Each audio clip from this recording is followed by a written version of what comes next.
Racist cop laughs at black woman in court until she reveals she works for the White House. On a humid summer morning in the bustling heart of downtown Washington, D.C., an unlikely drama was about to unfold inside a nondescript municipal courtroom. Whispers filled the air, thick with tension. A certain police officer, renowned for arrogant smirks and an attitude that had riled half the neighborhood, sat with a smug grin. Across the aisle, a poised black woman in a crisp suit gripped her notepad, her jaw set with determination. Nobody in the chamber suspected she was anything more than a typical traffic case defendant. But little did they know that this seemingly ordinary case would soon erupt into a scandal so shocking it could only happen under the nation's watchful eye. Ebony Davis woke up early, even before the first pink hues of dawn touched the sky over Capitol Hill. She lived in a tidy townhouse on a tree-lined street, not far from the heartbeat of Washington, D.C. Ebony's home was decorated with pieces of her family heritage, pictures of her grandparents who marched for civil rights. In the 1960s, her father's old law school books and her mother's carefully folded nurse's uniform. Every corner of the space radiated Ebony's dual passions, her fierce devotion to social justice and her unwavering sense of duty to her country. That Monday morning, Ebony had an important day at work. Though most of her neighbors assumed she held a standard federal job, Ebony was in fact a senior policy analyst for the Domestic Policy Council at the White House. Few realized how close she was to the seat of American power. In her line of work, Ebony often shifted between bureaucratic tasks and urgent, high-level policy discussions. She could be finalizing social services policy one day and advising on emergency legislation the next. Having once been a scholarship student at Howard University, Ebony was no stranger to high expectations and the pressure to excel. After brewing her usual cup of green tea, she began her morning routine. She gave a quick thought to a detail that had weighed heavily on her mind, a recent encounter with a police officer that had turned sour. A few days earlier, she had been pulled over for what the officer claimed was reckless driving. Ebony was stunned at the charge. She had signaled before switching lanes, and she was well under the speed limit. Yet the officer seemed determined to escalate a minor situation into something major. The tension during that stop was palpable. The memory still replayed in her mind, the officer's cold stare, the way he looked her up and down with an expression that, in Ebony's experience, suggested prejudice. She didn't think the policeman recognized her face from any major public events, nor did he notice the White House parking pass discreetly tucked into her dashboard that day. His focus was on her dark skin, the out-of-state license plate, and the idea that she must have been up to no good. Ebony had dealt with subtle and not so subtle racism before, but rarely did it leave her trembling with outrage for hours afterward. That morning, Ebony reminded herself she would soon have her day in court to contest the ticket. She brushed aside her anxiety, deciding to focus on work. Little did she know that this mundane traffic case was about to erupt into a spectacle more dramatic than any everyday nuisance. Fate was steering Ebony Davis toward a collision course with a man who believed his badge granted him power to trample anyone who looked like her. Officer Roy Carter walked into the precinct that same morning feeling unassailable. Having served on the force for almost 15 years, Carter believed he knew every trick in the book. He considered himself an old-school cop, a phrase he tossed around to justify his dismissive attitude toward complaints about excessive force or biased policing. More than once, his superiors had quietly settled civil suits out of court, accusations about Carter's questionable tactics. He had always escaped serious consequences due to a combination of departmental loyalty and a well-practiced ability to spin the narrative in his favor. Despite multiple run-ins that hinted at racial profiling, Carter's record officially gleamed with commendations for bravery and invaluable service. A handful of other officers viewed him with suspicion, while some rookies followed him like a cult hero, enamored with his take-no-prisoners approach. Still, Carter had been gradually building a more precarious reputation. Community members were growing tired of him, but fear and intimidation kept them silent. He relied on that silence. The day he pulled Ebony Davis over, Carter spotted a nice car with a black woman in the driver's seat and decided to investigate. He would never admit that this was the real reason he singled her out. In his mind, Ebony's every word polite, though it was reeked of defiance. He bristled when she kept calmly asking why she was being stopped. She didn't grovel or seem properly intimidated. She didn't call him sir enough times. Most of all, she had a quiet dignity, one he wanted to shatter. In court, he expected her to lose. He would lie if necessary. He had done it before, painting the suspect in the worst light, throwing out allegations of belligerence, claiming they resisted instructions. The system often turned a blind eye. So in the run-up to Ebony's trial date, Carter felt confident.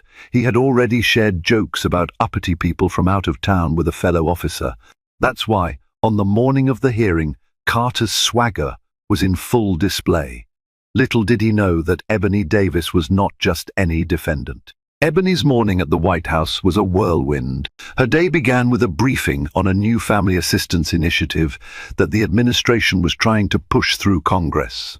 She sat at a conference table in the Eisenhower Executive Office building, surrounded by other policymakers discussing data and demographic reports. Ebony offered nuanced insights, drawing upon her own life experiences and extensive community outreach. When she glanced at her watch, she noted the time for her court appearance was approaching. The hearing was set for the afternoon, so she politely excused herself before the meeting concluded. Rather than explaining her reason, she simply nodded at her immediate supervisor, Natalie Price, who knew of Ebony's predicament. Natalie offered Ebony a quick word of encouragement in the hallway. "You'll be fine," she said, giving Ebony's arm a gentle squeeze. "If you need me, call. You know the White House counsel's office has your back." That reassurance gave Ebony a spark of confidence. Nonetheless, Ebony wasn't naive. She knew that simply working at the White House wouldn't grant her immunity from prejudice. Far from it. She'd grown accustomed to people underestimating her, especially when she wasn't introduced with her title. Even with her credentials and job, Ebony lived in a world where one wrong assumption by a racist cop could escalate into severe consequences. She made her way out of the building, stepping briefly into the midday sun, a swirl of nerves and resolve. Before heading to the courthouse, she contacted her attorney, Marcus Green. He was a civil rights lawyer who had defended many people from marginalized communities, often pro bono. Ebony chose Marcus because of his integrity and his formidable reputation. He told Ebony to keep calm. "I've dealt with that officer before," he warned. "He doesn't always play fair. Remember, stay calm, stick to the facts, and let me handle the rest." Ebony thanked him, and they agreed to meet outside the courtroom. The local courthouse was a drab, square building situated near the city's municipal center. It had tall, tinted windows and aging brick walls. The interior was a labyrinth of winding corridors and bland waiting areas decorated with outdated posters about jury service. Ebony spotted Marcus near a water fountain. He greeted her with a warm smile and a subtle nod that hinted, "We've got this." The corridor leading to courtroom 2 was filled with the hushed murmurs of people awaiting their hearings' traffic violations. Small claims, minor disputes. This was a place where short, perfunctory cases were often handled in quick succession, rarely attracting public attention or media. But Ebony sensed this day would be anything but ordinary. When they entered the courtroom, Ebony saw Officer Carter at a table with the city attorney. The officer was leaning back, arms folded, wearing an expression that could only be described as smug. His eyes flicked to Ebony, and an unmistakable smirk appeared. Immediately, Ebony felt her pulse quicken. She recognized that condescending look. It was as if Carter had already rehearsed his victorious exit. Judge Harriet Alvarez presided over the docket that afternoon. She was known for being fair, stern, and unyielding when it came to nonsense. With well-coiffed hair and a slight frown of concentration, she read over the case files swiftly. Marcus and Ebony stood off to one side, waiting for their turn. A few routine cases came and went, speeding tickets and small fines. Finally, the clerk called Ebony Davis's name. She took a seat at the defendant's table with Marcus by her side. The city attorney introduced Officer Carter and ran through the formalities. Ebony's hearing had begun. Officer Carter took the stand first. He recounted the events of Ebony's traffic stop with a blend of casual dismissal and smug self-assurance. The defendant, Ebony Davis, switched lanes without signaling. She accelerated aggressively. "I believe she was trying to evade the stop initially," he stated in a measured tone. His eyes remained steady on Ebony, gauging her reaction. She became argumentative when asked for her license and registration. As a trained officer, I felt her manner indicated a potential threat. In Ebony's mind, each sentence was a twisted version of reality. She remembered clearly how she had signaled. She recalled being polite, though deeply confused by Carter's hostility. Yet here he was, spinning a narrative that dripped with prejudice. The city attorney asked him to clarify if Ebony had shown any specific hostile actions. Carter responded, "She kept questioning my reasons for the stop. That can escalate tension, especially in an urban setting." Judge Alvarez adjusted her glasses. "And what were your primary reasons for suspecting Miss Davis of wrongdoing?" she asked. Carter shrugged. She looked nervous. Her car had out-of-state plates. This area is known for drug trafficking, especially near the interstate. Ebony squeezed the pen in her hand. "Drug trafficking?" She wanted to shout in protest, but managed to stay calm. Marcus had advised her to let him handle any cross-examination. Still, Ebony's heart hammered in her chest. Carter continued with his portrayal, concluding that Ebony's behavior was suspicious and warranted a citation for reckless driving. When he finished, Ebony caught a flash of triumph in his eyes. He probably assumed this was going to be another open and shut case in his favor. When the city attorney finished questioning Carter, Marcus stood up, his face composed and confident. "Officer Carter," he began, "are you certain Miss Davis was traveling well above the speed limit?" "Yes," Carter replied. "Did you have a speed gun reading or any other evidence to document her speed?" "No, I used my professional assessment based on her acceleration and flow of traffic." Marcus nodded curtly. "So, no actual numeric reading, just your assessment." Carter narrowed his eyes but said nothing. Marcus flipped a page in his notes. "Could you describe how Miss Davis was being argumentative? Specifically, which words she used?" Carter shifted in his seat, then repeated vaguely, "She questioned my reasons repeatedly." Marcus paused for effect. Questioning the reason for a traffic stop is not necessarily argumentative, is it, Officer Carter? A citizen has the right to know why they're being pulled over, correct? The officer's lips thinned. "It's not argumentative if asked once, politely." She was insistent. It felt confrontational. The tension in the room was rising. Marcus then revealed Ebony's dashcam footage, a last-minute piece of evidence that Ebony had stored on a USB drive. The camera didn't show the entire conversation, but it picked up Ebony's voice calmly asking for clarification 3 times. With no raised tone or hostility, Marcus pointed out the discrepancy. Judge Alvarez leaned forward, frowning slightly at Carter. "Officer, can you explain why the footage does not corroborate your claim that Miss Davis was being confrontational?" Carter stammered. "The camera might not pick up everything. She could have made facial expressions or gestures off camera. Marcus's eyebrows rose. So now you're alleging threatening facial expressions, Officer Carter? That's rather vague. Carter's face reddened. He realized the dashcam was undermining his story. Ebony watched him carefully, feeling a surge of relief that she had insisted on using her personal dashcam, an extra precaution she'd picked up from colleagues who had warned her about racially motivated stops. After Marcus finished, Ebony was asked to take the stand. She recalled the incident calmly, explaining her background traveling for work, how she was returning from a late meeting and simply wanted to get home. She described her confusion at being pulled over and how the officer's demeanor made her feel uneasy. Marcus asked her about her professional background, but Ebony kept it vague, simply stating she was a policy analyst who worked in the public sector. She refrained from mentioning the White House. Marcus had advised revealing her workplace only if absolutely necessary. The plan was to let the facts speak for themselves first. As Ebony stepped down from the stand, she caught a glimpse of Carter's face, twisting in open disdain. The judge announced a brief recess before concluding the hearing. Ebony and Marcus walked into the hallway, mentally reviewing their strategy. Marcus sighed.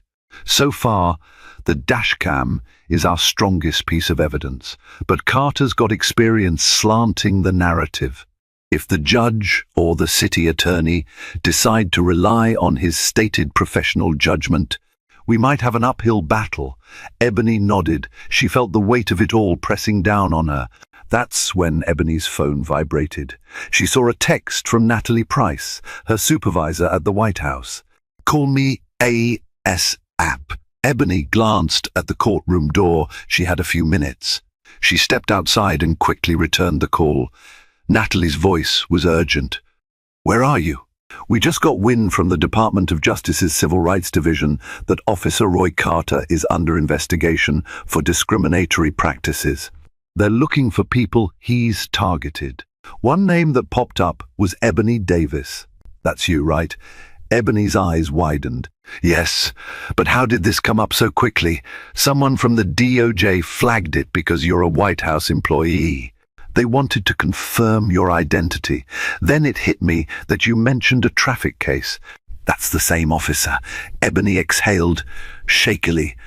"So he's officially under investigation." "Are you telling me I have federal resources backing me if needed?" Natalie responded firmly. "If this ties directly to civil rights violations, yes. The counsel's office wants you to remain professional and discreet, but they will support you if you need it. Call me if anything major happens." Ebony's heart pounded. This changed the game. Carter might not just face the embarrassment of losing a traffic citation case. He could be facing federal scrutiny for repeated racist conduct. Ebony's mind raced as she considered how best to handle this new development. When court reconvened, Ebony and Marcus took their seats again. The city attorney was about to make a closing statement when the courtroom doors swung open. A middle-aged woman, dressed in professional attire, strode in. She whispered something to the bailiff, who then approached the judge. Judge Alvarez read a note passed to her, arched an eyebrow, and addressed the court. "We have a request from the Department of Justice's Civil Rights Division to submit new information pertinent to this case," she announced. The entire courtroom buzzed with confusion. Officer Carter's face hardened. The city attorney seemed equally baffled, flipping through papers rapidly. The judge invited the DOJ representative forward. "Your Honor, I am Sandra Lowery from the DOJ's Civil Rights Division. We have recently opened a formal investigation into allegations of biased policing by Officer Roy Carter. We've identified multiple complainants who cited discriminatory language and fabricated charges. We believe Miss Davis's testimony may add to the pattern." Carter bristled. "This is outrageous." "No one told me about any formal investigation." Lowery continued. "The DOJ is prepared to submit a request that all charges Officer Carter has pending, including Miss Davis's, be reviewed with heightened scrutiny. We do not intend to disrupt this proceeding, but we want the court to be aware of these parallel investigative efforts. The judge looked at Carter, then at Ebony, then back at the DOJ representative. We'll allow the submission of an amicus brief if it's relevant to Miss Davis's case. For now, I'll permit Miss Davis's counsel to question Miss Lowery to see if her statements have direct bearing here. Ebony's pulse raced. This was unprecedented for a simple traffic case. It was as if the cracks in Officer Carter's facade were widening for everyone to see. Marcus seized the opportunity. He asked Miss Lowery to describe the nature of the complaints. She mentioned repeated patterns, unnecessary escalation, discriminatory remarks, false reporting. Carter shifted uncomfortably in his seat. The city attorney attempted to object, claiming the relevance was tangential, but Judge Alvarez allowed Miss Lowery's statements on record. Officer Carter stared at Ebony with a look that could only be described as hatred. He must have realized his once impenetrable fortress was crumbling. His arrogance had protected him for years, pulling over whomever he wanted, twisting facts, counting on no one to challenge his authority. Now, a single case was unraveling his decades of questionable policing. Ebony felt a jolt of validation, but also an undercurrent of fear. She wasn't naive. A cornered man can be dangerous. The judge called for another short recess, giving the DOJ representative time to file the necessary paperwork. Marcus used the break to whisper to Ebony, "We might be able to push for a dismissal or even a judgment in your favor. But let's not overstep. The judge still has to consider the traffic violation on its own merits." Ebony nodded, swallowing the urge to sigh with relief. She walked out of the courtroom to clear her head. A swirl of emotions overtook her: gratitude for the sudden support, anger that Carter had almost gotten away with it, and worry about what might happen next. Staring at a faded courthouse notice, Ebony felt for a fleeting moment like an outsider glimpsing a system that was rarely just for people who looked like her. But for once, the system was showing a crack of accountability. Across the hallway, Ebony noticed Carter on his phone, face taut with frustration. Maybe he was calling someone higher up, trying to find out how the DOJ had caught wind of Ebony's case. Maybe he was just venting to a friend. Either way, Ebony saw him glance at her, and a thin sneer curled his lips. She could practically feel his rage. Let him snarl, she thought. I'm not backing down. When the hearing resumed, Judge Alvarez addressed the room with measured authority. Given the information presented by the DOJ and the evidence from Miss Davis's dashcam, I'm inclined to probe further into Officer Carter's testimony. However, I also recognize we have limited time in a municipal setting. For now, Mr. Green, do you have any final evidence to submit for Miss Davis's defense? Marcus glanced at Ebony, and they shared a quick, knowing look. He stood and walked toward the judge. Your Honor, Officer Carter has presented this case as if Miss Davis was some reckless driver on the verge of criminal behavior. He questioned her presence in this city, insinuating she may be involved in illicit activities. Her background, however, is anything but suspicious. At this juncture, Ebony stood. Though her heart fluttered, she spoke firmly. I didn't want to bring my professional life into this because I believe any citizen should be treated fairly, regardless of title or position. But it seems necessary for the court to know who I am. She then held up the ID card she carried in her wallet. I'm Ebony Davis, a senior policy analyst for the Domestic Policy Council at the White House. My job is to help shape policies that serve the American people. I hold top security clearance, and I've advised on issues directly impacting our nation.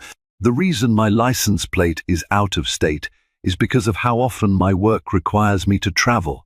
I mention all this not to boast, but to highlight that Officer Carter's assumption that I was a threat was rooted in bias, not fact. Gasps and murmurs rippled through the courtroom. Officer Carter's eyes widened in shock. He'd never expected this woman to have such standing. The judge's face remained neutral, but her posture straightened. Even the city attorney looked rattled. It was one thing to pursue a flimsy case against a random motorist. It was quite another to do so against a White House official. Ebony continued, "Anyone can be stopped by a police officer. That's routine. But no one, regardless of their job, should be subjected to false charges based on prejudice." A long silence followed. In that moment, Ebony's voice echoed in the quiet chamber, and everyone grasped the weight of her words. Officer Carter suddenly rose, breaking the hush. "This is ridiculous. She's just playing the victim. Her job doesn't change the fact that she was driving recklessly. Now she's using her position to intimidate me. I'm the one who stands for law and order." Judge Alvarez shot him a stern look. "Officer Carter, you will address the court only when asked. Sit down." He looked like he might argue, but the bailiff took a step forward. Reluctantly, Carter sank back into his seat, cheeks flushed. His chest rose and fell with pent-up aggression. Ebony felt an icy dread coil in her stomach. "He's furious." Marcus calmly stepped in. "Your Honor, Miss Davis's credentials speak to her credibility. If she truly had been driving recklessly, it would be out of character." The dashcam footage also contradicts Officer Carter's statements. The city attorney weakly tried to restore composure. "We maintain that the officer's professional judgment should be respected. The dashcam might not capture everything, and Miss Davis's place of employment, while impressive, isn't directly relevant to the alleged offense." Judge Alvarez, hands folded, let a measured breath out. "I disagree. The defendant's occupation underscores the unlikelihood of her being involved in the activities Officer Carter insinuated. The dashcam further challenges his claims. Additionally, with the DOJ's ongoing investigation, it seems prudent to proceed with caution. I'm going to call a short recess to consult with relevant authorities on how to proceed." With that, the courtroom was dismissed once more. Ebony could barely process the abrupt shift in the air. Moments ago, she was another face in the system. Now, with her White House affiliation revealed, the entire courtroom dynamic had flipped. During the recess, Ebony stepped outside the courtroom with Marcus. Miss Lowery from the DOJ joined them, offering supportive words. Marcus turned to Ebony with a hopeful expression. "This might be resolved today, Ebony. If the judge dismisses this, we may be in the clear." Suddenly, Ebony felt a presence looming behind her. She spun around to see Officer Carter glaring at her. He spoke in a low hiss. "So, you think your fancy job makes you untouchable?" His tone was laced with fury, his voice barely above a whisper. "You people are all the same. Flash a badge or a title, and suddenly the law doesn't matter. You're going to regret this." Marcus immediately stepped in between them. "Officer, step back. You have no right to harass Miss Davis." Miss Lowery from the DOJ quickly reached for her phone, prepared to document the encounter. Carter clenched his jaw but backed off when he noticed Lowery's calm, watchful stare. "Everything okay here?" The bailiff approached, eyes flicking to Carter suspiciously. Ebony, her voice trembling slightly, answered, "I'm fine." Officer Carter was just expressing his opinions. She forced herself to stand tall, meeting Carter's gaze. In that look, Ebony recognized a deep-seated hatred that had likely tormented many others before her. It steeled her resolve even more. After that unsettling confrontation, Ebony retreated to a quieter part of the courthouse, where she discovered she had over a dozen missed messages from colleagues at the White House. Word had spread that Ebony was in a legal dispute with a potentially corrupt officer. Some messages were from staff members in the counsel's office, some from her boss, Natalie Price, and others from co-workers, simply sending moral support. One text read, "We've alerted the Secret Service out of caution. Let us know if you need any security assistance." The realization that she might actually require protection made her heart pound uncomfortably. Before Ebony could respond, Miss Lowery joined her. "Miss Davis, we're coordinating with the local U.S. attorney to see if we can expedite the civil rights investigation. I don't want to overpromise, but your testimony will be crucial. We've had at least 5 prior complaints against Officer Carter for racially biased policing. Most were settled or withdrawn, likely due to intimidation. You might be the key witness that finally exposes him." Ebony swallowed. She felt the burden of responsibility. "I'm willing to help however I can." Miss Lowery offered a supportive smile. "You're very brave. Not everyone has the resources or the will to stand up to someone like Carter." Marcus rejoined them. "The judge will be back shortly. Let's head in." Ebony inhaled slowly, bracing herself for whatever came next. The courtroom reconvened for what everyone hoped would be the final session that day. Judge Alvarez sat, her expression reserved but resolute. She addressed the room after reviewing the dashcam footage, hearing the DOJ's pending investigation, and considering the statements from both parties. This court finds that the evidence does not support Officer Carter's claims. Therefore, the citation against Miss Davis for reckless driving is dismissed. Furthermore, this court refers the matter to the Internal Affairs Division of the Police Department for additional review in light of the DOJ's investigation. A ripple of relief and excitement spread through Ebony. Carter's jaw tightened as though he could crack his own teeth. Marcus nodded in satisfaction. The city attorney looked resigned, packing up documents and offering no further objection. Carter shot to his feet. "This is a miscarriage of justice. I have served this city for over 15 years. His voice thundered across the courtroom. Judge Alvarez rapped her gavel. "Officer Carter, control yourself." This hearing is concluded, but Carter was already fuming, pointing a finger at Ebony. "She's lying. She's using her power to manipulate the system," he shouted before the bailiff approached. Carter finally stormed out, ignoring the bailiff's admonition to remain calm. Ebony took a deep breath, tears pricking her eyes. She had won, and the relief was overwhelming. Yet she also felt a flood of empathy for those who had been on the losing side of Carter's abuse, who hadn't had a dashcam or the White House on their side. The case was over, but Ebony suspected her journey with Officer Carter was far from finished. The next day, Ebony sat at her desk in the Eisenhower Executive Office building, still reeling from the intensity of the previous afternoon. Her voicemail was flooded with messages from local journalists who had caught wind of the sudden twist in an otherwise unremarkable traffic court hearing, from community organizers wanting Ebony's support in bringing Carter's misconduct to light, and from acquaintances who were simply relieved she was okay. Natalie Price arrived, handing Ebony a short stack of memos and a coffee.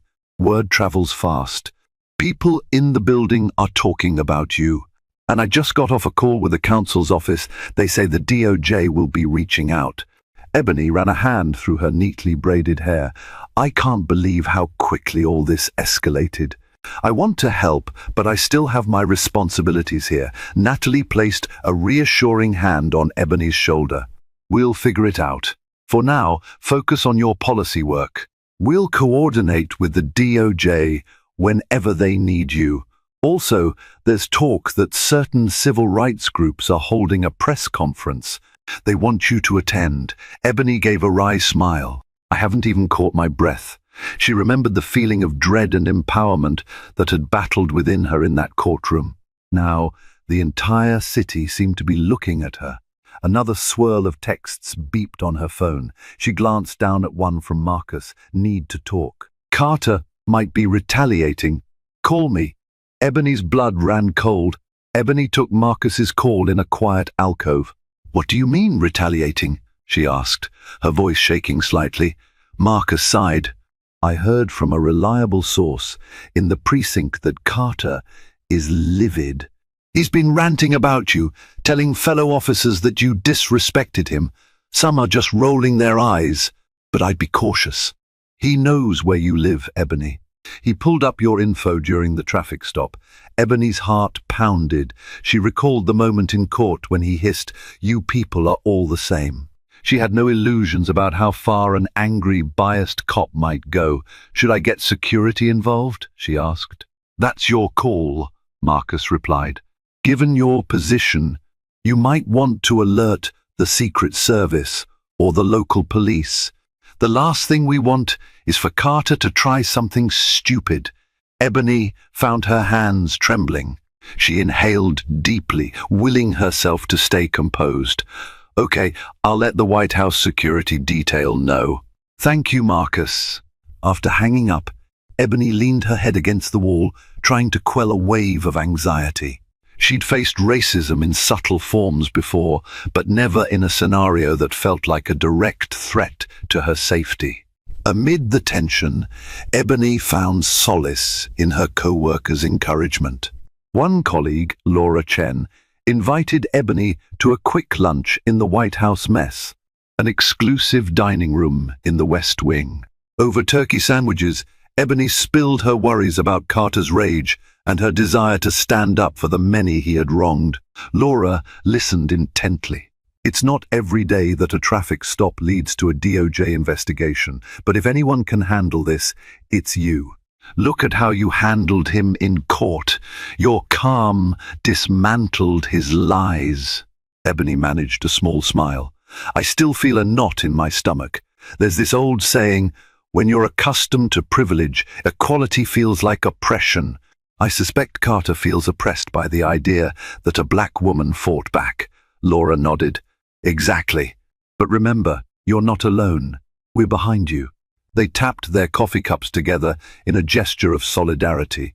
That evening, Ebony received an invitation from a local chapter of the NAACP. They were hosting a rally against police misconduct in front of the city courthouse. Ebony hesitated, unsure if making a public appearance would escalate things. But she also knew her silence might let Carter operate in the shadows.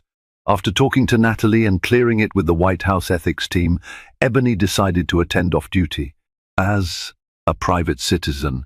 When she arrived, Ebony was surprised to see a modest crowd of around 50 people, each with signs calling for accountability and transparency within law enforcement.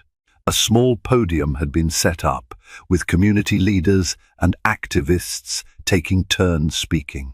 The mood was passionate but orderly. Several local news stations had cameras rolling. One organizer spotted Ebony and ushered her to the front. "Thank you for coming. We heard about your case. People are inspired by your courage." Ebony felt a bit self-conscious. She had never been the face of a protest. Her work was usually behind the scenes in government halls. Yet, seeing so many people gathered, some of whom had experienced injustice firsthand, energized her. During a lull in the speeches, Ebony was invited to speak. She took the mic, nerves fluttering. "I stood up in court because I believe no one should be harassed or charged unfairly. We all want safe communities, but that can only happen when police officers are held to a standard of integrity. We must support good officers who protect our neighborhoods and remove those who misuse their authority. Officer Carter targeted me because he saw a black woman and assumed the worst. But I'm here to say enough." Applause swelled, and Ebony felt tears gathering. For a moment, the fear in her chest loosened. She realized she was not just fighting for herself, but for everyone who lacked the resources and the platform to challenge injustice. Shortly after Ebony spoke, she noticed a figure standing near the edge of the gathering, someone in plain clothes who looked vaguely familiar. The man was tall, with a military-style haircut and arms folded across his chest. In a flash, Ebony recognized the face as one of Carter's colleagues she had glimpsed in the courthouse corridor. Her heart stuttered. Is he here to intimidate me? She tried to stay composed, continuing small talk with the organizers. The man didn't approach or cause a scene, but his eyes were locked on her. Eventually, Ebony turned to Miss Lowery from the DOJ, who had also come to observe the rally, and quietly pointed out the man. Miss Lowery frowned. I'll alert local security. Don't confront him. We don't need trouble right now. The man soon disappeared into the evening crowd, leaving Ebony's nerves on edge. She began to appreciate fully the risk she was taking. Officer Carter, with 15 years on the force, likely had allies. But I have allies too, she reminded herself, and the truth. Her phone buzzed with a message from Marcus. Be careful tonight. Don't go home alone. Ebony nodded to herself, grateful for the reminders of caution. Though Ebony had considered returning to her townhouse, fear convinced her otherwise. She decided to stay at a friend's apartment in a more secured building closer to downtown. Later that night, Ebony heard her phone ring repeatedly. The caller ID was a blocked number. She felt a shiver of dread. She picked up on the third ring, breath catching in her throat. Silence greeted her. Then came a muffled, masculine chuckle. You think you can ruin a man's life and walk away? You made me look like a fool in that courtroom. The line clicked off. Ebony felt goosebumps crawl across her skin. She dialed her friend, who was asleep in the guest bedroom. Within minutes, Ebony also notified the Secret Service's protective detail, which she had previously brushed off as excessive. Now, she couldn't risk it. The following morning, Ebony was met at her office by two Secret Service agents who were assigned for a temporary protective detail. They escorted her to a private conference room. Waiting inside was a representative from the White House counsel's office, and Miss Lowery from the DOJ. Davis, the counsel representative said gently, the administration is concerned about your safety. Given recent events, we've coordinated a short-term protection plan until the investigation into Officer Carter concludes. The White House takes threats against its staff very seriously. Ebony sank into a chair, relief and anxiety vying for dominance within her. Thank you. I didn't want to believe it would come to this, but the phone call last night was unsettling. Miss Lowery nodded sympathetically. We're fast tracking the investigation, but these things take time. The good news is, we've already spoken to multiple witnesses. The officer's record is worse than we suspected. The council representative added, we also have you scheduled for a media statement in a few days, if you're comfortable. We want to show that our administration stands firmly behind you and against any form of discrimination. Ebony chewed her lip. I'm not sure about going public again. The rally was one thing, but a formal statement is another. The council representative gave a small, understanding smile. No pressure. But your story could make a difference. Ebony nodded, her mind swirling. She was committed to this fight for justice, but it felt like a heavy crown. A week passed in a haze of policy meetings and quiet dinners with Secret Service escorts shadowing Ebony. She tried her best to live normally, but the looming threat weighed on her. In that time, the DOJ collected enough evidence to consider pressing formal federal charges against Carter for civil rights violations. A hearing would be scheduled soon. On a crisp Friday morning, Ebony was reviewing policy drafts in her office when one of the Secret Service agents rushed in. Miss Davis, we need you to come with us now. Alarmed, Ebony grabbed her bag and followed them downstairs. In the secure parking area, she was told an incident had occurred. Officer Carter had tried to barge into the local DOJ field office, demanding to speak to whoever was investigating him. He made erratic threats, ranting about Ebony's role in bringing him down. Security footage caught him raging and forcibly removed him from the building. Miss Lowery phoned Ebony soon after. Carter's meltdown gave us the final piece of probable cause. The local authorities, along with the FBI, are moving to arrest him. We have enough complaints, evidence, and now this threatening behavior to take serious action. Ebony listened in stunned silence. For a moment, she felt both compassion for a man unraveling and immense relief that he would no longer terrorize others. She recalled the malignant grin he wore in the courtroom. His arrogance had been his shield for years, but he'd finally gone too far. That evening, Ebony was at a secure White House workspace when she received confirmation Carter had been arrested at his home without incident. Word circulated that the police department had placed him on unpaid leave pending the outcome of federal charges. The next morning's headlines screamed about racist cop brought down by DOJ investigation, featuring Ebony's case as the centerpiece. Ebony found herself reading those headlines with a mix of triumph and heartbreak. Why did it have to escalate so far for justice to be served? She thought of all the names in the community who had likely suffered in silence. At least now, a measure of accountability was in motion. Friends and co-workers texted their congratulations. The White House staff collectively exhaled. Ebony's policy team even surprised her by ordering a cake that read, "Justice served." Though Ebony appreciated the gesture, she was conscious that she was just one of many. She promised herself to keep championing reforms that would prevent such abuse from happening again. Over the subsequent weeks, Ebony's life stabilized. The protective details scaled back, and she moved freely around DC again. She addressed the press, standing alongside Miss Lowery and her colleagues. For the first time, Ebony openly discussed her position at the White House and her experience with police misconduct. Media outlets covered her story extensively, and Ebony used each opportunity to highlight the broader systemic issues. During one press conference, Ebony said, "True justice doesn't stop with a single arrest. We must keep working to ensure accountability in every department, in every city. We owe it to our communities to ensure that the shield meant to protect us is never used to oppress us." Her words ignited a public conversation. Soon, Ebony was meeting with grassroots activists, local city councils, and even working with the DOJ on broader policy initiatives addressing police accountability.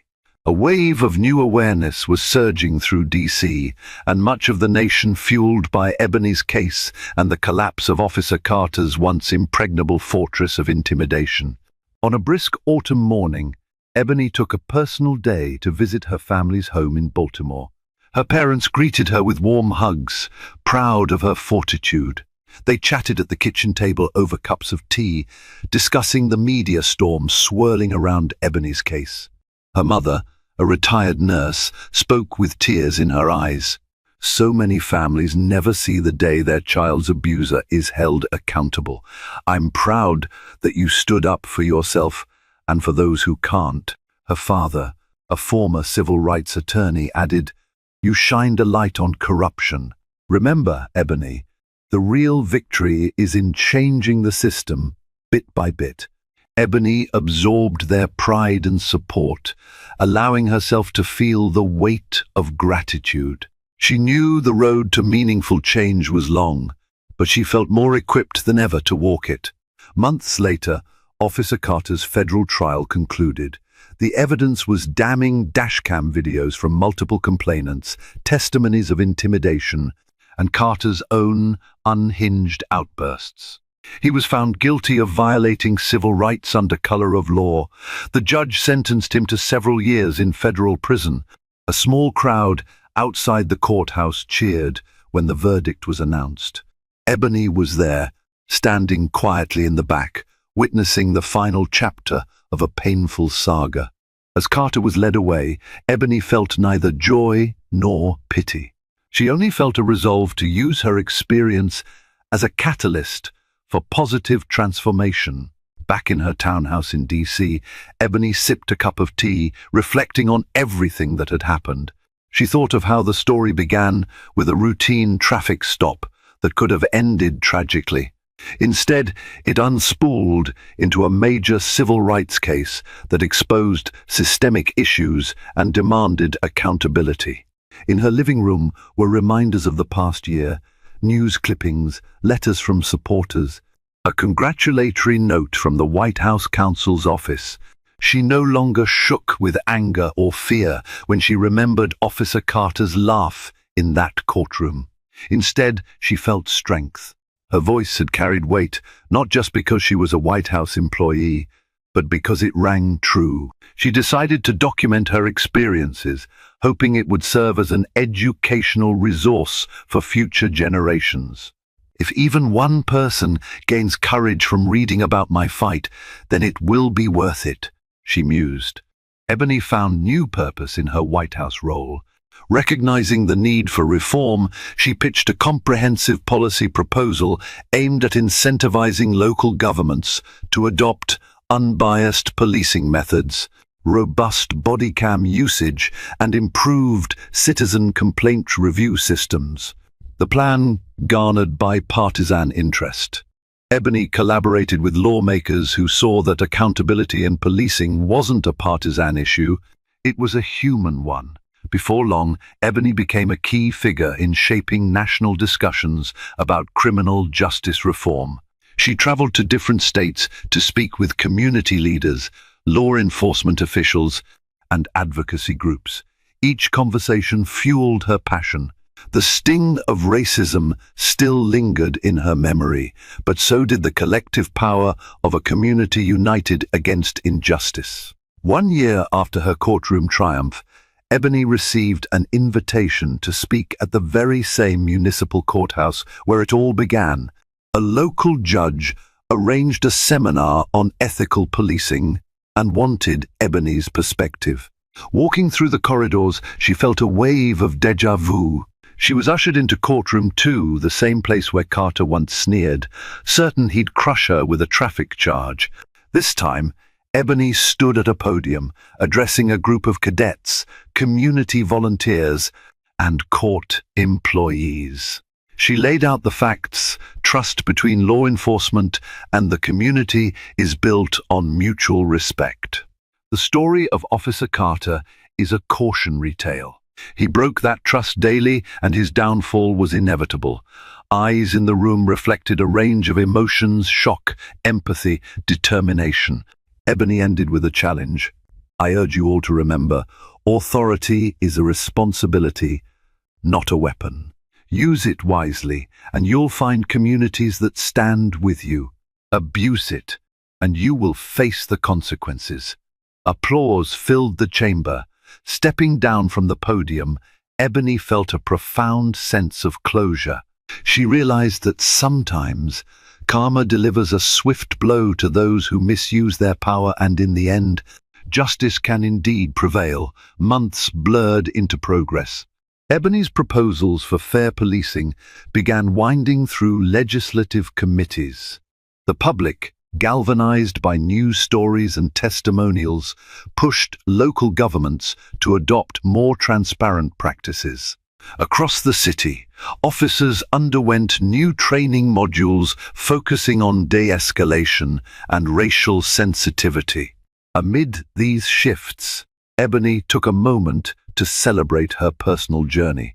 She reconnected with old friends, took a vacation with her close cousin to clear her mind, and even found time for romance, a gentle reminder that life was bigger than a single conflict, no matter how intense.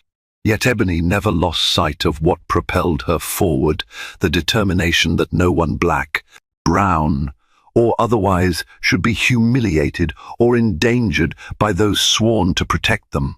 The memory of that first court hearing remained vivid, especially Carter's derisive laughter echoing in the cramped space. It was a testament to how quickly prejudice can morph into real danger. But Ebony no longer felt the sting of that memory.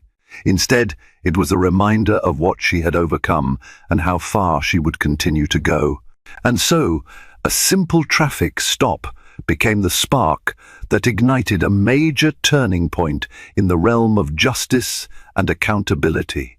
From that tense day in court, when a smug officer thought he could humiliate a black woman, to the sweeping reforms that followed, Ebony Davis's story stands as a testament to the power of truth and resilience.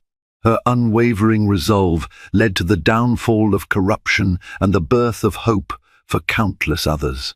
If her journey has shown us anything, it's that every voice, no matter how small it may seem, can rise to challenge oppression. Thank you for joining us on this roller coaster of courage, twists, and ultimate justice.